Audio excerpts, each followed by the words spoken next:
ladies and gentlemen. The very word secrecy is repugnant in a free and open society, and we are, as a people, inherently and historically opposed to secret societies, to secret oaths, and to secret proceedings.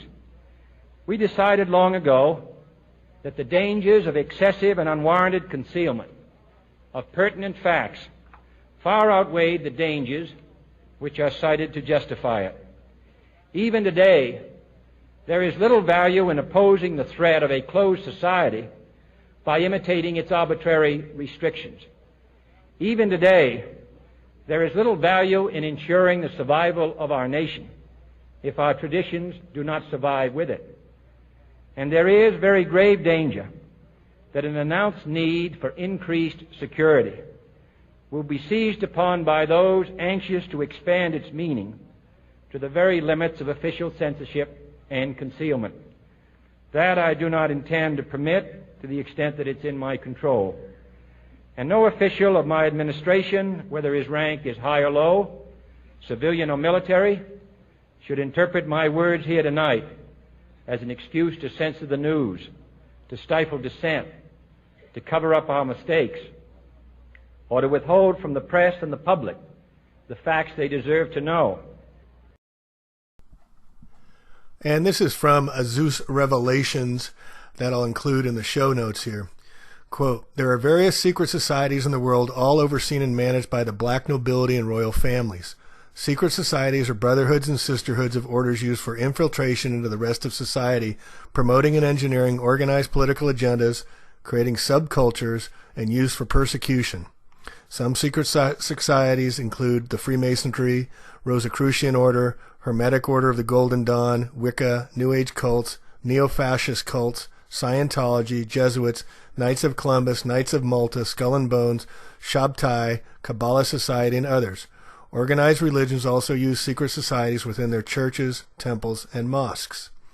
All secret societies are overseen by the all-seeing eye, or Holy See, whether members realize this or not. Secret societies are secret because they are criminal societies and have something to hide. Secrecy and privacy are not the same thing. Within most secret societies, they have an outer circle of non-initiates and an inner circle. Non-initiates create the layer of protection, and this makes it difficult to criminalize the entire group. The inner circle is made up of initiated members, and those initiations involve various criminal and highly immoral activities involving greed, sadism, pedophilia, blood drinking, and even human and animal sacrifice.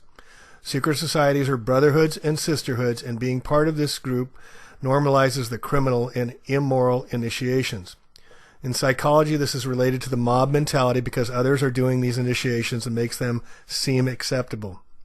The mafia function as a criminal secret societies and also use their similar initiations. Fully initiated members of the mafia are called made men. The black nobility use the mafia as their enforcers to keep other secret societies in line. They also use blackmail initiated members to make it difficult to get out or to speak out against them. The mafia refer to their code of silence as omerta. A common theme among initiates of secret societies is the shh symbol. The most effective way to deal with the secret societies is by first shutting down the mafia. For we are opposed around the world by a monolithic and ruthless conspiracy that relies primarily on covert means for expanding its sphere of influence, on infiltration instead of invasion, on subversion instead of elections, on intimidation instead of free choice, on guerrillas by night instead of armies by day. It is a system which has conscripted vast human and material resources into the building of a tightly knit, highly efficient machine that combines military, diplomatic, intelligence, economic, scientific, and political operations.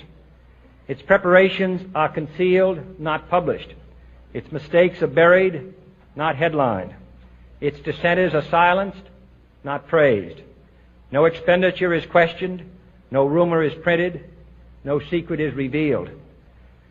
No president should fear public scrutiny of his program, for from that scrutiny comes understanding, and from that understanding comes support or opposition, and both are necessary. I am not asking your newspapers to support an administration, but I am asking your help in the tremendous task of informing and alerting the American people. For I have complete confidence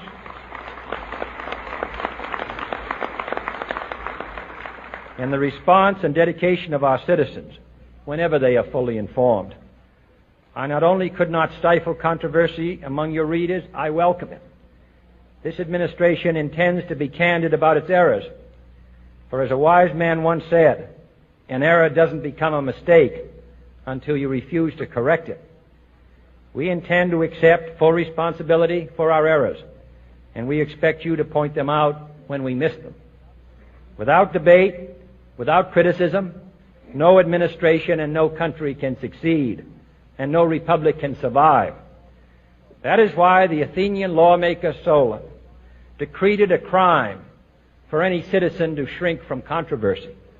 And that is why our press was protected by the First Amendment, the only business in America specifically protected by the Constitution, not primarily to amuse and entertain, not to emphasize the trivial and the sentimental, not to simply give the public what it wants, but to inform, to arouse, to reflect, to state our dangers and our opportunities, to indicate our crises and our choices, to lead, mold, educate, and sometimes even anger public opinion.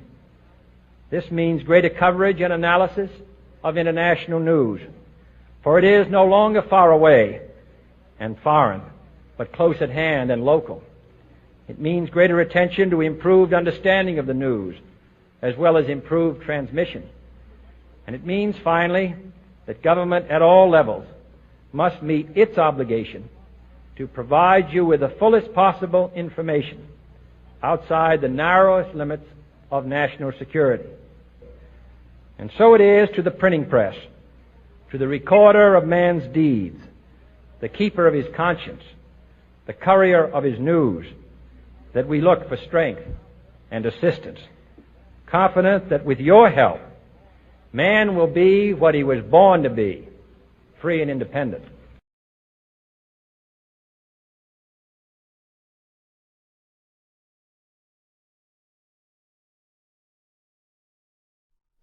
So the Vatican wealth reaches well into the United States. Here we see a picture of Jeb Bush, brother of President George Bush's and father, and also governor of Florida, with his Knights of Columbus buddies. You can see him here. He's kneeling down in front of the Pope, paying homage. This is their image, the Knights of Columbus. You'll notice the Maltese cross in the background, and here you'll notice the Lycor and the Axeman Hench. This is also on the Congressional House, where the President gives the State of the Union on each side. And these rods here are caning rods and an Axeman's Hench. And in the old days, the Roman Empire would pass a law, and they'd go around with these Lycors, and if you did not like the new law, they'd either cane you or cut off your head. And as you can see here, the Knights of Columbus, you also see FDR sitting there with all his buddies, the Shriners, super happy to be part of these secret clubs and secret societies that run our world today. But what I want to really show you is the wealth of the Knights of Columbus. Their financial shows wealth and influence, no doubt. About 2 million men call themselves Knights of Columbus. Reported revenues of $2.2 billion in 2015, folks. And they use their influences here. Would understand this organization's leaders have become more powerful and influential in ways unimaginable in 1882, allegedly when it was founded. For more than a decade and a half under the leadership of a former political operative, Knights of Columbus have used their enormous wealth to influence the direction of the church, underwriting think tanks, and news outlets while gaining entry to some of the highest levels of decision-making in the church.